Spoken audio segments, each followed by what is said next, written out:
Okay, this next one is our stretch that we're going to do at the end of our workout. So you're going to come onto your yoga mat. Really, any space is fine. You don't have to have a yoga mat with you to do this stretch. So you're going to go ahead and just stretch through everything that you just did, all right? So coming onto any sort of space where you can have a little bit of room to move around. You're going to take your arms up over your head and you're going to exhale. You're going to fall forward. You're going to stretch those hammies that you just worked. And you're just going to breathe, kind of let everything hang and relax. So go ahead and hold this stretch for about 30 seconds to 1 minute. And then I want you to bend your knees, come on up, and then you're going to go ahead and just use the wall, or if you can stand there without using the wall for support, you can go ahead and just grab your foot. You're going to pull that foot all the way up towards your glute. Give your legs a nice stretch, and I want you to hold this one for about a minute at minimum, all right? So get a nice stretch in your hips, in your core, your obliques, but mainly in your quadricep, okay? And then you'll switch over to the other side, and you'll do the stretch on this side for the same amount of time, all right? Another thing you can do is a wide stance. So come on down, really lengthen your spine, reach down through your tailbone, and it looks like this from the side, core tight. Now some people cannot do this stretch. I have one of my clients who absolutely cannot do this stretch, and it's not because they can't do it, it's because their body does not allow them to do it because of their joint structure.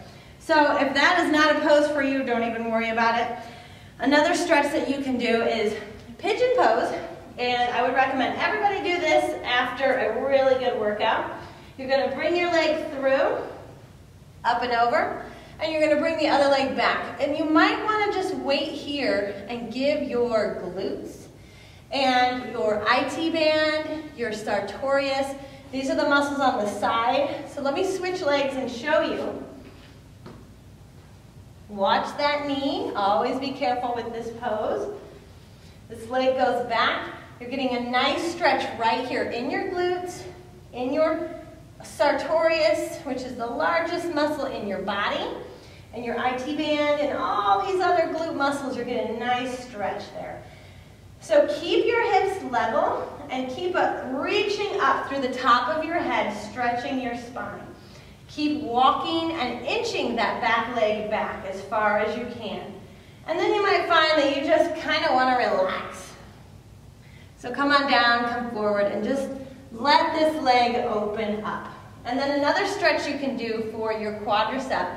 And this one's a big one, so you're going to want to keep your hips level, lift up, reach back with the same arm of the leg that is back. Grab that foot and pull that foot towards you. This is called king pigeon pose. Good. So hold that for anywhere from 30 seconds to a minute. Come on out of it. Shake out the leg. Go ahead and do down dog. Get some blood flowing back into your leg. And then switch over to the other side. Doing the same thing on the opposite side for the same amount of time. Okay? And then once you're done with that leg, shake it out. Down dog. Maybe even come down onto the floor. You can do some wide leg stretches like this. Lean forward. Get a nice opening here, an external rotation of your thighs, and a nice stretch in your back. Another thing to do here is some twists. So just a basic twist, crossing your legs, twisting through the sides. Just kind of release your core. And then some arm stretches that you want to do after some really good exercises are, we've got this, you can pull your arm over. Holding these, you can also do what is called cow face pose. In yoga, that's what we call it. It's a wonderful stretch, and I'm going to show it to you now. You're going to sit upright. You're going to take your arms out to the sides, and you're going to cross one arm over the other one. You're going to reach all the way back. Try to touch your fingers together behind your back. And then once you do that, you're going to bring the arms together like this. And what you're doing here is you're trying to bring this bottom arm around just to get some leverage. And once you get that leverage, you can then press the elbows up.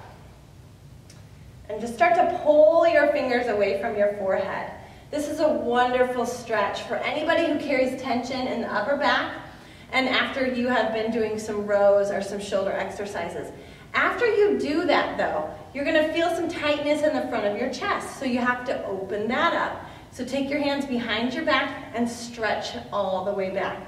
Squeezing your shoulder blades together and getting a nice stretch in your chest and the front of your shoulders. This is a wonderful stretch after you do all those shoulder exercises that we do in our workouts. And then go ahead and just shake it out and move on with your day.